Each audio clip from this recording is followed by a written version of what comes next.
हवेली का सुबह सुबह का माहौल। सुबह की 5 बजे का समय था। ठाकुर हवेली की घंटियां बज चुकी थी। सरला देवी अपने कमरे से निकलती है। माथे पर बड़ी लाल बिंदी, हाथ में चाय की प्याली, लेकिन चेहरे पर वही पुराना तेज। सरला देवी, अरे बिमला, उठ गई या ससुराल नहीं जम रही? बिमला दरवाजा खोलते हुए कांपती है। जी माँ जी, बस अभी उठी। सरला देवी, बस अभी मत कह, ये कोई होटल है? यहाँ काम होता है, आराम नहीं। सारा घर मेरी नज़र में है। बिमला सर झुकाकर चली जाती है। मीनू की विदाई के पहला दिन। अगला दृश्य है, बारात आ चुकी है। छोटी बहू मीनू की शादी अमित से हो चुकी है। मीनू पहली बार ठाकुर हवेली में प्रवेश कर रही है। चेहरे पर घूंघट, दिल में डर और उम्मीदें। घर की बड़ी ननंद रश्मि, देखो देखो, तीसरी बहू आ गई। माँ के तेवर अब इसके लिए होंगे। सरला देवी कड़वी मुस्कान में। बहू कोई मेहमान नहीं होती है, काम करने आती है। चल मीनू, अब से ये घर तेरा है और मैं तेरी परीक्षा लूंगी हर दिन। सख्त नियमों का पहला दिन। अगले ही दिन सुबह 4:30 बजे। सरला देवी, बहू उठ जा, ये घर है, स्वर्ग नहीं। 5 बजे से पहले चूल्हा जल जाना चाहिए।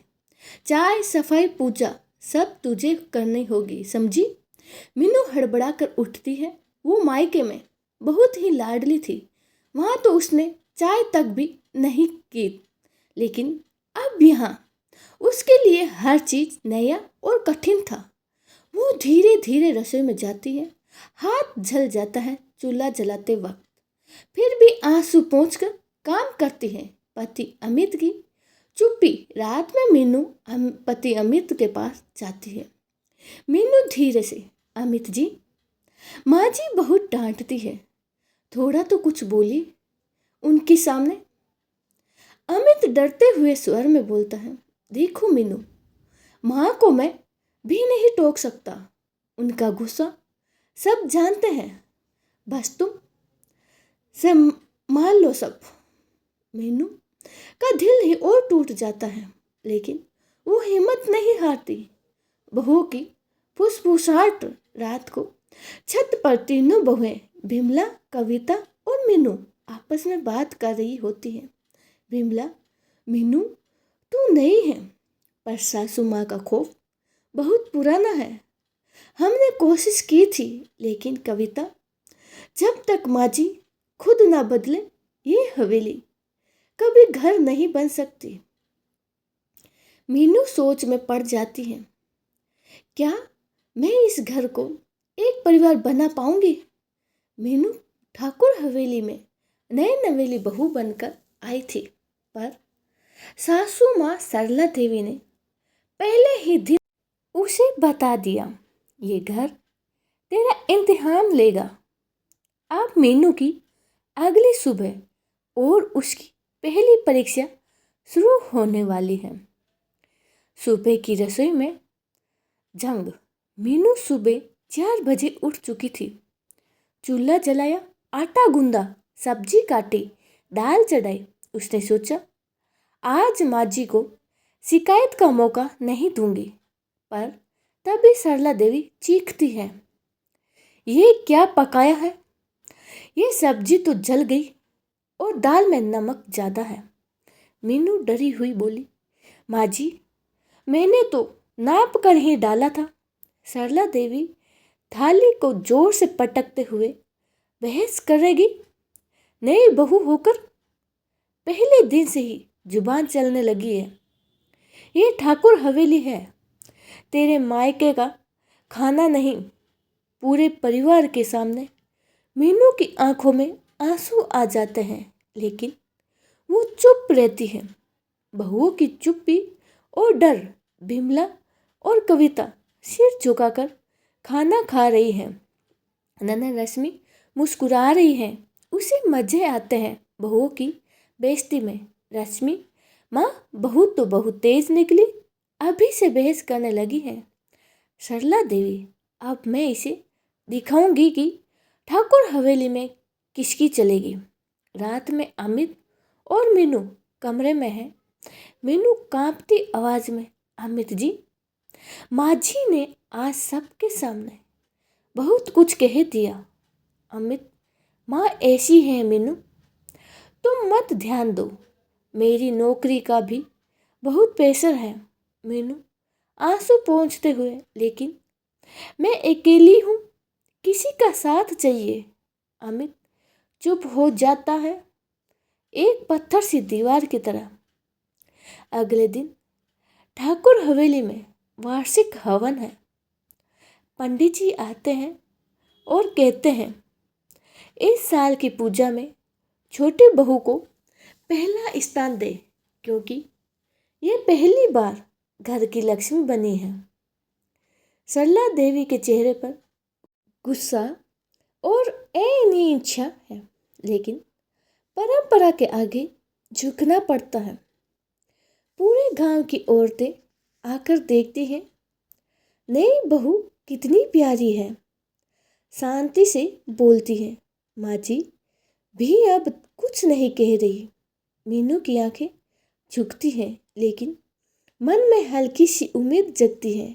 जो रात की बात, माँ की झलक रात को सरला देवी मीनू के कमरे में पास से गुजरती है। अंदर से मीनू की शिशुकियों की आवाज आती है। वो दरवाजे पर रुक जाती है। पहली बार थोड़ी देर चुप खड़ी रहती है, पर फिर भी वापस मुड़ जाती है। मगर उनके चेहरे पर कुछ बदला बदला सा भाव होता है, जैसे कोई दीवार हल्की सी हिल गई हो। मीनू ने सहनशीलता, नम्रता और प्यार से सरला देवी की तानाशाही का सामना किया। वो हर दिन की डांट को सहती रही, लेकिन कुछ बदलने बिना नहीं रह सकती। अब एक ऐसा हादसा होने वाला है जो पूरे घर की नींव को हिला देगा। एक दोपहर का समय, हवेली में सभी दोपहर के खाने के बाद अपने कमरे में थे। मीनू रसोई में अकेली बर्तन साफ कर रही थी। उसी वक्त गैस का पाइप धीमे से लीक होने लगा। किसी ने ध्यान नहीं दिया, लेकिन तभी एक चिंगारी उठी और रसोई के पर्दे में आग लग गई। मीनू, हे भगवान, आग लग गई। वो पानी लेकर भागती है, लेकिन आग फैल चुकी है। उसी समय ऊपर के कमरे में सो रही सरला देवी को धुएं की गंध आती है। सरला देवी, कहीं कुछ जल तो नहीं रहा। अब रसोई की आग हवेली के मुख्य हॉल तक पहुंच चुकी थी। सारे घर में अफरा तफरी मच गई थी। बच्चे रोने लगे, बहुएं चीखने लगी। बिमला, अरे मीनू, तू अंदर मत जा, आग बहुत फैल गई है। मीनू, नहीं दीदी, माँ जी अभी ऊपर है, वो अकेली है। किसी की हिम्मत नहीं हुई ऊपर जाने की, पर मीनू ने एक सेकंड भी नहीं सोचा। बहू ने बचाई माँ। मीनू गीला कपड़ा चेहरे पर बांध कर ऊपर दौड़ी। सरला देवी धुएं में घिरी थी, सांस लेने में तकलीफ हो रही थी। सरला देवी कमजोर आवाज में, कोई है? मुझे कुछ दिख नहीं रहा। मीनू, माँ जी, मैं हूँ मीनू, आपका हाथ पकड़िए। और वह उन्हें खींचते हुए सीढ़ियों से नीचे लाती है और बाहर सभी को आवाज देती है, बाहर चलिए, माँ जी को कुछ हो न जाए। आखिरकार सब लोग बाहर निकल जाते हैं। गांव वाले भी दौड़ कर आते हैं और आग बुझाई जाती है। माँ की आंखों से घिरा पानी। जब सब कुछ शांत हुआ, सरला देवी खाट पर बैठी थी। उनका हाथ अब भी कांप रहा था, पर उनकी आंखों में पहली बार पानी घिरा आंसू। सरला देवी धीरे से, मीनू तू क्यों गई थी अंदर, अपनी जान को खतरे में डालकर मेरे लिए? मीनू, क्योंकि आप मेरी सासू माँ नहीं, मेरी माँ है। माँ को छोड़कर कोई नहीं भागता। पूरा परिवार सुन रह गया। किसी को यकीन नहीं हो रहा था कि वो सख्त सरला देवी अब चुप थी। पहली बार प्यार का एहसास। रात को सरला देवी अकेले ही कमरे में थी। उन्होंने मीनू को बुलाया। सरला देवी धीरे से, बहू नहीं बिटिया हो तुम। आज अगर तू नहीं होती तो शायद मैं नहीं होती। मीनू, माँ जी, प्यार से चीज़ें बदल सकती हैं, थोड़ा वक्त लगता है। सरला देवी, शायद मुझे ही ज़्यादा वक्त लग गया समझने में। और पहली बार सरला देवी ने मीनू का सिर सहलाया। मीनू ने जान की परवाह किए बिना सरला देवी को आग से बचाया। सासू माँ ने पहली बार मीनू बेटिया कहा और पूरे घर में एक नया माहौल बनने लगा। लेकिन जब घर में बदलाव आता है तो कुछ चेहरे मुस्कुराते हैं और कुछ चेहरे पर जलन उभर आती है। ननद लक्ष्मी की नाराजगी। लक्ष्मी अब तक अपनी माँ की सबसे प्यारी बेटी मानी जाती थी, पर अब माँ जी हर बात पर मीनू की तारीफ करने लगी थी। रश्मि अपने कमरे में गुस्से से, एक बहू ने क्या आग से बचा लिया, माँ तो जैसे उसकी गुलाम हो गई। मुझे तो लगता है अब ये मीनू ही हवेली की मालकिन बन जाएगी। बाकी बहुओं को चुपचाप जलन। बिमला और कविता, जो खुद सासू माँ की डांट सह चुकी थी, अब देख रही हैं कि सरला देवी मीनू से धीरे बोलने लगती है। कविता धीरे से, वो अब मीनू से रसोई की तारीफ भी करने लगी। बिमला, हमने इतने साल खट लिया, लेकिन माँ जी ने कभी धन्यवाद नहीं कहा। और तीनों मिलकर एक योजना बनाती हैं। अब इस मीनू को नीचे दिखाना है। पहला षड्यंत्र, बदनाम करने की चाल। घर में गांव की महिला आने वाली थी तीज की कथा के लिए। रश्मि ने योजना बनाई, मीनू को रसोई में अकेले भेज देंगे। नमक चीनी की जगह उल्टा सामान रखें देंगे और जब सबको खाने में गड़बड़ लगेगी, माँ जी फिर से उस पर भड़केगी। बिमला और सब गांव की औरतें भी देखेगी, माँ जी की बहू कितनी निकम्मी है। मीनू की सूझबूझ। मीनू को अभ्यास हो गया था कि कुछ तो ठीक नहीं है। जब उसने चीनी के डब्बे में थोड़ी सी चीनी चखी तो वो नमक निकला। मीनू मन में सोचती है, इन लोगों को क्या लग रहा है। मैं जवाब नहीं दूंगी, नहीं, पर मैं भी अपमान नहीं होने दूंगी। मीनू ने फिर से पूरा खाना खुद पकाया, सही सामग्रियों से। और कथा के दिन जब सब महिलाएं खाने की तारीफ करने लगी, गांव की बुजुर्ग महिला, वाह बहू, इतना स्वादिष्ट खाना वर्षों में नहीं खाया।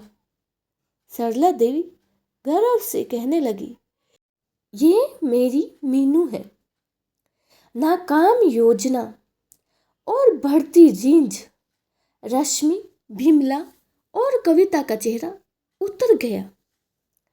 उनकी चाल उल्टी पड़ गई। रश्मि गुस्से में, अब तो माँ इसके नाम की माला जपेगी। कविता, हमें कुछ बड़ा करना होगा, वरना मीनू इस हवेली की रानी बन जाएगी। सरला देवी की बदलती सोच। रात को सरला देवी मंदिर में दीप जला रही थी। मीनू धीरे से उसके पास आकर बैठती है। सरला देवी, मीनू, तू जो कर रही है सब देख रहा है ऊपर वाला, लेकिन बाकी बहुएं और रश्मि। मीनू, माँ जी, समय लगेगा पर मैं कोशिश करती रहूंगी सबको दिल से जीतने की। सरला देवी की आंखें नम हो गई। उन्हें पहली बार समझ में आया कि डर से घर नहीं चलता, प्यार से ही परिवार बनता है। मीनू की अच्छाई और सूझबूझ ने सबका दिल जीत लिया, सिवाय उन तीनों के जो अब जलन और ईर्ष्या में डूब चुके थे। रश्मि, नरन, बिमला और कविता, जेठानी और धीरानी। अब वे तैयार हैं मीनू को हवेली से बाहर निकालने की आखिरी साजिश के लिए। एक दिन हवेली की तिजोरी से सरला देवी के बहुमूल्य गहने गायब हो गए। पूरे घर में हड़कंप मच गया। सरला देवी घबराकर, मेरे माँ के जमाने के हार और कड़ा कहाँ चला गया? बिमला शक जताते हुए, माँ जी, पिछले हफ्ते आपने मीनू को ही चाबी दी थी ना? कविता, हाँ, और उस दिन कोई और रसोई के पास भी नहीं गया। रश्मि, माँ, कहीं मीनू ने तो? आश्चर्य। रश्मि अपने कमरे में एक पोटली लाती है। उसमें वही गायब गहने होते हैं जो मीनू के संदूक से निकले। सब दंग रह जाते हैं। सरला देवी गुस्से में, मीनू, ये तूने क्या किया? मीनू आंखों में आंसू लेकर, मैंने कुछ नहीं किया माँ जी, मुझे फंसाया गया है। यकीन मानिए। अमित भी चुप है। वो अपनी माँ की बातों और बहनों की चाल के बीच उलझा हुआ है। गांव की पंचायत बैठती है। सभी कहते हैं अगर बहू ने गहने चुराए हैं तो उसे मायके भेज दो। सरला देवी बहुत चुप है। कभी मीनू की आंखें देखती हैं तो कभी गहनों की ओर। आखिरकार वो कहती है, मीनू, जब तक सच साबित नहीं होता तू मायके चली जा। मीनू चुपचाप बिन बोले घर छोड़ देती है। 2 दिन बाद मांगीलाल, हवेली का पुराना नौकर, चुपके से सरला देवी के पास आता है। मांगीलाल हक बकाते हुए, मालकिन, माफ कीजिए, मैंने देखा था रश्मि दीदी और भीमला भाभी ने वो गहने चुपके से मीनू के कमरे में छुपाए थे। सरला देवी, क्या? तुमने पहले क्यों नहीं बताया? मांगीलाल, मुझे धमकी दी गई थी, लेकिन मीनू बहू जैसी औरत को अपमानित होते नहीं देख सकता। सरला देवी की आंखों से आंसू निकलते हैं। उन्हें एहसास होता है कि उन्होंने अपनी बहू, सबके नेक बहू के साथ अन्याय किया है। मीनू मायके में चुपचाप बैठी थी। सरला देवी खुद पहुंची, पांव पकड़कर रोने लगी। सरला देवी, माफ कर दे बिटिया, मैंने तुझे उस वक्त अकेला छोड़ दिया जब तुझे सबसे ज़्यादा ज़रूरत थी। मीनू धीरे से, माँ जी, मैं आपकी बहू नहीं, आपकी बेटी हूँ। आप मुझे जब भी बुलाओगी मैं लौट आऊँगी। सरला देवी ने सबके सामने रश्मि, बिमला और कविता को लताड़ा। जिस बहू ने मेरी जान बचाई उसे तुमने बदनाम किया। तुम लोग उसकी अच्छाई के आगे बोलने निकले। अब से मीनू इस हवेली की असली बड़ी बहू होगी, और जो इसका अपमान करेगा समझो मेरा अपमान करेगा। जहाँ मीनू को मिलने वाला है माँ बनने का वरदान। पर उसके साथ साथ एक नई साजिश की आंधी भी उठने वाली है। मीनू पर चोरी का झूठा आरोप लगाया था। सासू माँ ने भी बिना सुने उसे घर से निकाल दिया। लेकिन जब सच्चाई सामने आई तो वही सरला देवी मीनू को पांव पकड़कर माफी मांगने आई। अब हवेली में मीनू का मान सम्मान लौट आया और जलन की आग अभी बुझी नहीं। मीनू धीरे धीरे फिर से सामान्य जीवन में लौट रही थी।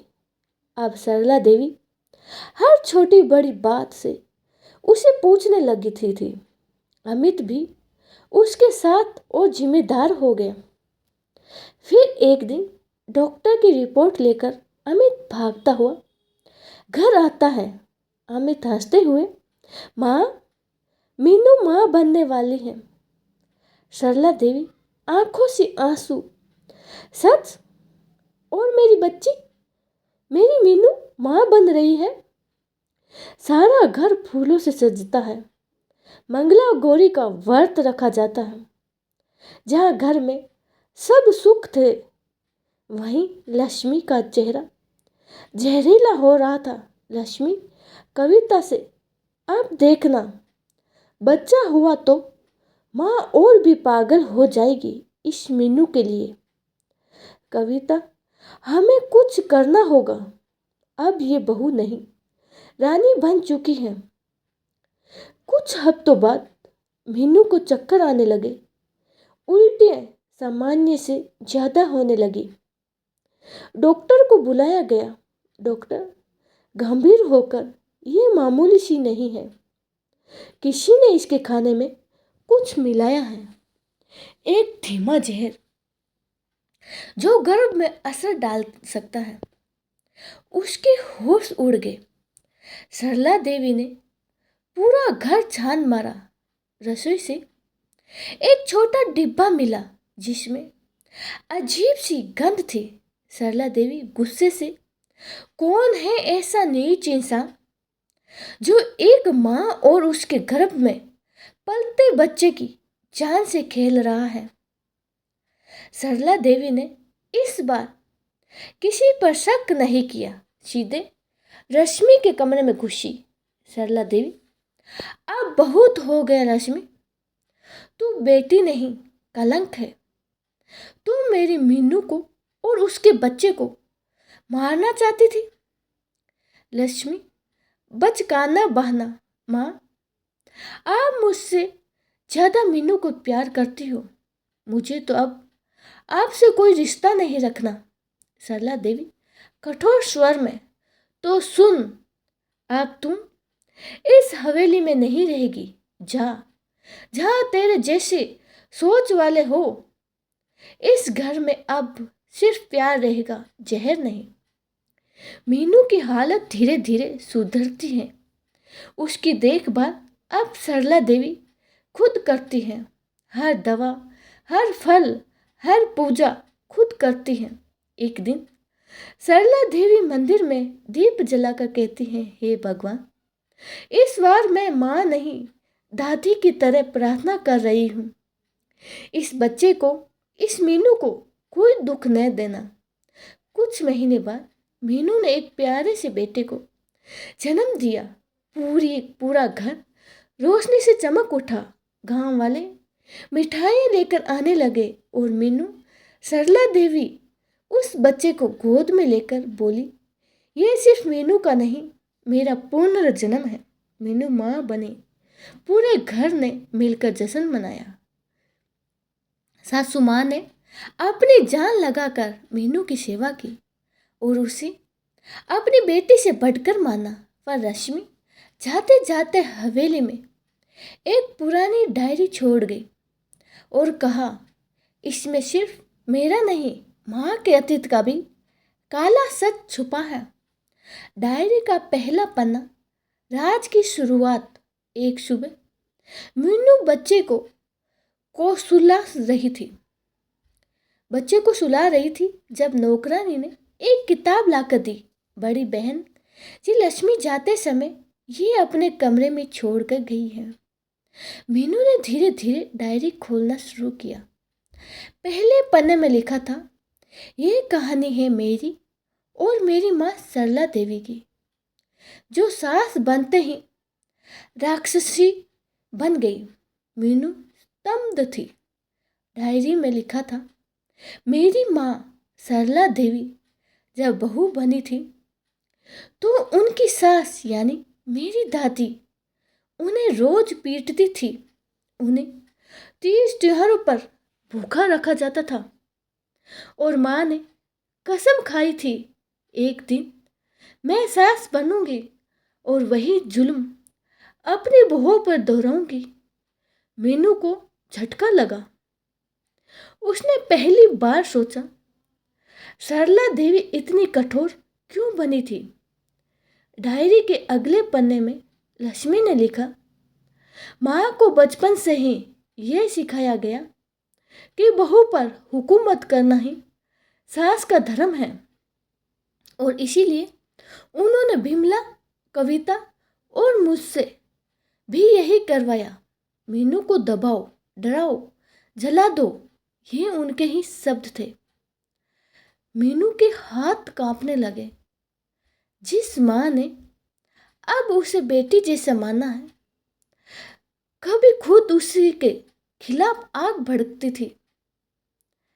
मीनू ने एक शाम डायरी सरला देवी के सामने रख दी। मीनू शांति से, माँ जी, रश्मि ने जो लिखा है क्या वो सच है? सरला देवी ने डायरी खोली, हर पन्ना पढ़ा और फिर उसकी आंखों से आंसू की धारा बहने लगी। सरला देवी रोते हुए, हाँ मीनू, सब सच है। मैं डर में जीती थी, डर कि अगर मैंने बहू को प्यार दिया तो मैं कमजोर कहलाऊंगी। मैंने माँ बनकर नहीं, सास बनकर जिंदगी काट दी और मैंने तुझे भी खोने की पूरी कोशिश की थी। मीनू कुछ पल चुप रही, फिर उसने सरला देवी का हाथ थामा। माँ जी, आपसे सिर्फ एक वादा चाहिए, जो आपके साथ हुआ वो आप अपनी अगली बहू या पोती को कभी मत दोहराना। सरला देवी ने मीनू को गले लगा लिया। अब मैं सासू माँ का खौफ नहीं, माँ का साया बनकर रहना चाहती हूँ। कुछ दिनों बाद मीनू ने डायरी को आग के हवाले कर दिया। बीते दर्द को जला दिया जाए तो नया प्यार पलता है। अब हवेली में कोई डर नहीं, कोई साजिश नहीं, सिर्फ माँ बेटी का रिश्ता जो खून से नहीं, संघर्षों से जुड़ा था। रश्मि की डायरी ने मीनू के सामने सरला देवी का अतीत खोल दिया।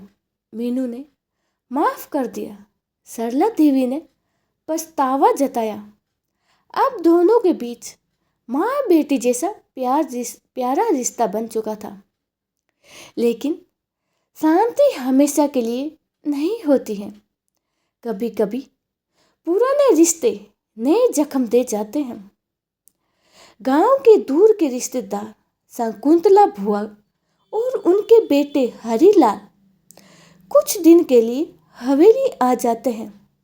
शकुंतला बुआ कड़क आवाज में, अरे सरला, तू तो अब बूढ़ी हो गई और देखो बहू को कैसे सिर पर चढ़ा रखा है। तेरे जमाने में ऐसी छूट होती थी क्या बहू को? हीरालाल हंसकर, माँ, ये नई बहुएं तो मर्दों के बराबर बोलती हैं अब। सरला देवी चुप थी, मगर उनकी आंखें बोल रही थी, अब नहीं, अब मेरी बहू पर कोई अंगुली नहीं उठा सकता। एक दिन मीनू पूजा करके रसोई में लौटी तब शकुंतला बुआ ने सबके सामने कह दिया, कहाँ की संस्कारी बहू, ये ना घूंघट है ना पैर छुआ। सरला, तूने इसे माँ नहीं मलिका बना दिया। मीनू ने विनम्रता से कहा, बुआ जी, इज्जत दिल से दी जाती है, घूंघट से नहीं। बाद तुल पकड़ गई। हीरालाल ने तो ताना तक मार दिया, कल को ये बहू घर की जमीन और कागज भी अपने नाम करा लेगी। हीरालाल और बुआ जी ने अमित को भड़काना शुरू किया।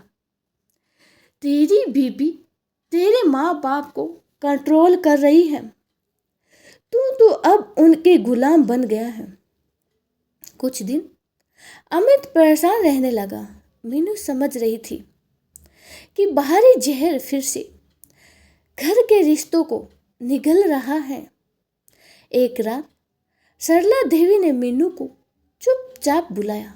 मीनू, मैं नहीं चाहती कि तू फिर से वही सहन करे जो तूने किया था। अब वक्त है कि इस जहर को जड़ से उखाड़ दिया जाए। सुबह होते ही सरला देवी ने सबको इकट्ठा किया। शकुंतला, जब तू आई थी तब मैं माँ थी, अब मैं दादी हूँ और मेरी बहू अब मेरी इज्जत है, जिम्मेदारी है। जिसे बर्दाश्त नहीं है वो इसी वक्त हवेली छोड़ दे। बुआ जी बौखला गई।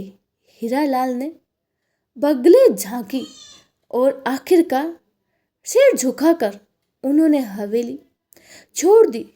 पूरे गांव में चर्चा फैल गई, सरला देवी बदल गई है। अब वो अपनी बहू को ढाल बनाकर खड़ी हो जाती है। अपनी बहू की ढाल बनकर खड़ी हो जाती है। शाम को मीनू और सरला देवी छत पर बैठे थे। सरला देवी मुस्कुराकर, पहले सासू माँ का खौफ था, अब तू है मेरी मीनू की ममता। मीनू हाथ जोड़ते हुए, और मैं वादा करती हूँ माँ जी, जब मेरी बहू होगी मैं उसे वही प्यार दूंगी जो आपने मुझे आज दिया है। जहाँ प्यार, सम्मान और विश्वास पर सवाल खड़े होंगे और मीनू को साबित करना होगा कि वो हवेली की बहू ही नहीं, असली वारिस भी है। और मीनू की अग्नि परीक्षा शकुंतला भुआ और हीरालाल ने हवेली में जहर घोलने की कोशिश की, पर सरला देवी ने सख्ती से उन्हें निकाल दिया। अब हवेली में फिर शांति थी। मीनू, अमित और उनका बेटा आरव प्यार के साथ जी रहे थे। पर इसी दौरान पुराने कागजातों का एक संदूक खुलता है और उसमें छिपा है एक ऐसा सच जो पूरे परिवार को हिला देगा। एक दिन नौकरानी छत की सफाई करते समय एक पुराना संदूक नीचे लाती है। सरला देवी हैरान, अरे ये तो बाबूजी के समय का है, इसमें तो हमारे घर के पुराने कागज होते थे। संदूक खुलता है और उसमें से निकलता है एक पुराना वसीयतनामा। उस पर लिखा है, अगर मेरे पुत्र सरला देवी के पति नहीं रहे तो हवेली की जिम्मेदारी मेरी पोती के नाम होगी। अगर पुत्र न हो तो बहू को नहीं, मेरी बेटी को। सरला देवी के चेहरे पर हवाएं उड़ने लगती हैं। यह क्या, मीनू के नाम नहीं, फिर किसके नाम? सब हैरान रह जाते हैं। जब वसीयत में नाम आता है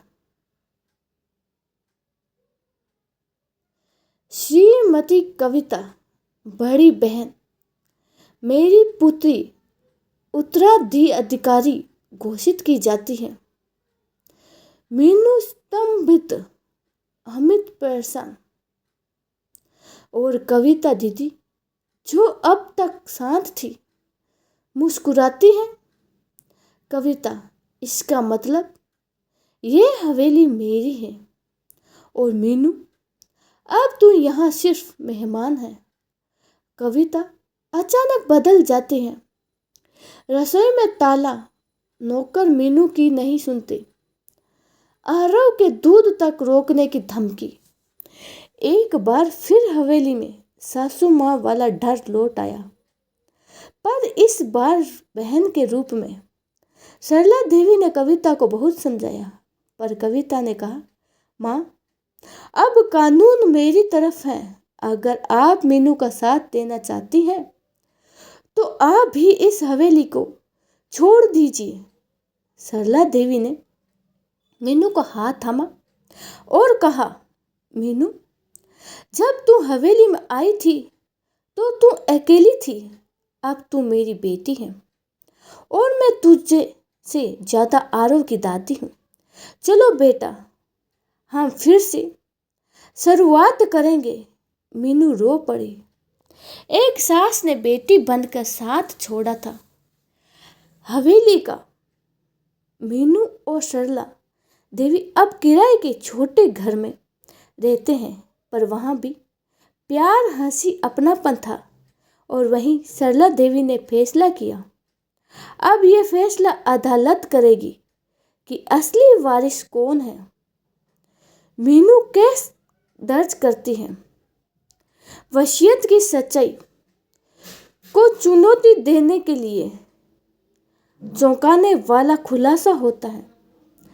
कविता ने वसीयत में हेरा फेरी की जाती थी। असल वसीयत में लिखा था, अगर मेरी बहू सच्चे मन से इस घर की सेवा करे और मेरी अगली पीढ़ी को आगे बढ़ाए तो यह हवेली उसी की होगी। मीनू का नाम था, लेकिन कविता ने पन्ना बदला था। अदालत फैसला सुनाती है, हवेली का असली अधिकारी मीनू देवी को है। कविता द्वारा कागज में छेड़छाड़ अपराध माना जाएगा। कविता शर्मिंदा होकर माफी मांगती है। हवेली में सब कुछ फिर से मीनू के नाम हो गया, पर मीनू ने कोई बदला नहीं लिया। कविता को घर में ही रखा, पर एक शर्त पर। अब यहाँ डर नहीं, सिर्फ अपनापन और न्याय रहेगा। मीनू ने साबित कर दिया था कि वो हवेली की असली वारिस है। कविता की चालें उजागर हुई और हवेली में न्याय लौटा।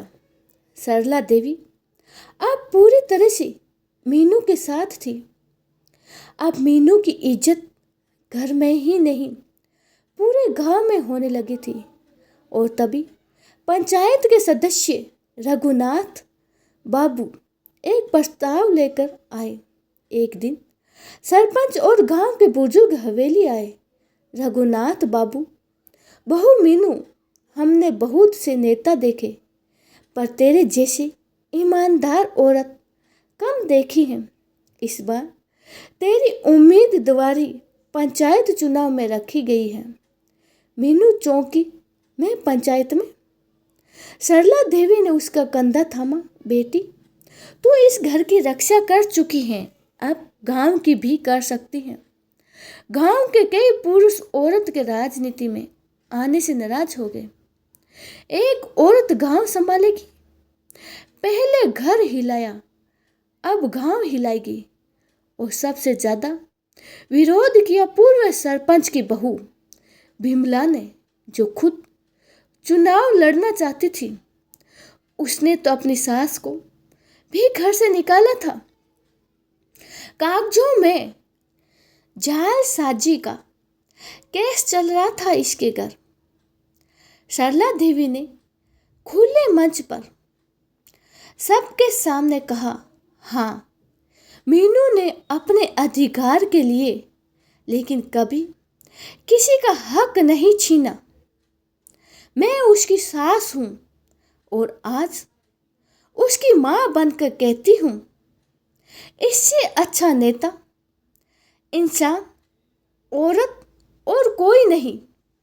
गांव की बहुत सी औरतें पहली बार मंच पर खड़ी हुई। अगर मीनू खड़ी है तो हम उसके साथ हैं। बिमला ने मीनू के खिलाफ अफवाहें फैलानी शुरू की। मीनू पर लगे पुराने झूठे केसों को फिर से उछाला गया। अमित की दुकान में छापा डालवाया गया। यहाँ तक कि आरव के स्कूल में भी उसे तंग किया जाने लगा। मीनू टूटने लगी, पर तभी सरला देवी फिर से उसके हाथ थामे। डर अब तुझे नहीं, दूसरों को लगना चाहिए, क्योंकि तू अब सासू माँ का खौफ नहीं, गांव की आवाज बन गई है। गांव में मतदान हो रहा था। मीनू ने कोई प्रचार नहीं किया, बस अपने काम और सत्य को अपना प्रचारक बनाया। दोपहर का माहौल तनावपूर्वक था। औरतों की लंबी कतार देख पुरुषों ने ताने मारे। औरतें रोटी बनाए, नेता ना बने।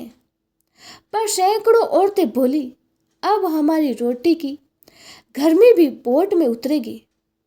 शाम को रिजल्ट आया। मीनू 60% वोटों से जीत गई। चारों ओर तालियां, ढोल, नारे। साधारण बहू से बनी गांव की सरपंच मीनू देवी। मीनू की आंखों में आंसू थे। सरला देवी गले लगाते हुए बोली, आज तुझसे डरने वाले नहीं, अब तुझसे प्रेरणा लेने वाले लोग होंगे। मीनू अब गांव की सरपंच बन चुकी थी। वो समाज बदल रही थी। औरतों के लिए स्कूल खोल रही है। पुरुष प्रधान पंचायतों में बदलाव ला रही है। पर अब पुराना सरपंच और भीमला उसका तख्ता पर पलटने की साजिश रच रहे थे। एक दिन मीनू पंचायत में मीटिंग कर रही थी, तभी घर से फोन आया। सरला माँ बेहोश हो गई है। डॉक्टर बोले उन्हें तेज बुखार और ब्लड प्रेशर की समस्या है। तनाव से दूर रखे। मीनू का दिल बैठ गया। उसने पंचायत छोड़ तुरंत माँ को संभाला। माँ, अब आप मेरी ताकत नहीं, मेरी कमजोरी भी हो।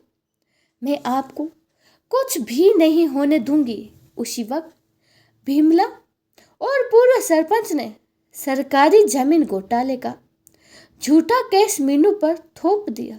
अखबार में छप गया, नई सरपंच मीनू देवी पर भ्रष्टाचार का आरोप। पंचायत ने उसे नोटिस भेजा, तुरंत पद छुड़वाया। सफाई दीजिए। गांव 2 हिस्सों में बंट गया। मीनू टूट चुकी थी। माँ बीमार, लोग खिलाफ, राजनीति जहरीली। तभी आरव ने आके कहा, मामी आप झूठी नहीं हैं। न मीनू की आंखें भर आई। नहीं बेटा, और मैं ये दुनिया को भी बता कर रहूंगी। सरला देवी ने एक रात मीनू को पास बुलाया। बेटी, तुम वो आग है जिसे हवा से डरना नहीं चाहिए। लोग क्या कहेंगे मत सोच, क्या सही है वही कर। तू अब सिर्फ मेरी बहू नहीं, तुम मेरी आवाज है। मीनू ने कोर्ट में केस लड़ने का निर्णय लिया। वकील ने सारे दस्तावेज सामने रख सरकारी अधिकारियों की मिली भगत उजागर की। झूठा केस रद्द हुआ और अदालत ने कहा मीनू देवी निर्दोष है और उन पर झूठा आरोप लगाने वालों को दंडित किया जाए। गांव में तालियों की गूंज उठी। सरला देवी ने मीनू को गले लगाया। एक समय था जब लोग मुझसे डरते थे, अब वो तुझसे प्रेरणा लेंगे। मेरा खौफ तूने मिटा दिया और मेरा मान तूने बढ़ा दिया। महिला महाउत्सव के में समान गांव में महिला दिवस पर एक कार्यक्रम होता है। मंच पर मीनू को बुलाया जाता है। पुराने विरोधी, नई पीढ़ियों की लड़कियां और खुद सरला देवी सब तालियां बजाते हैं। मीनू कहती हैं, पहले लोग कहते थे सासू माँ का खौफ। आज मैं कहती हूँ, माँ जैसी सास ही असली खजाना होती है।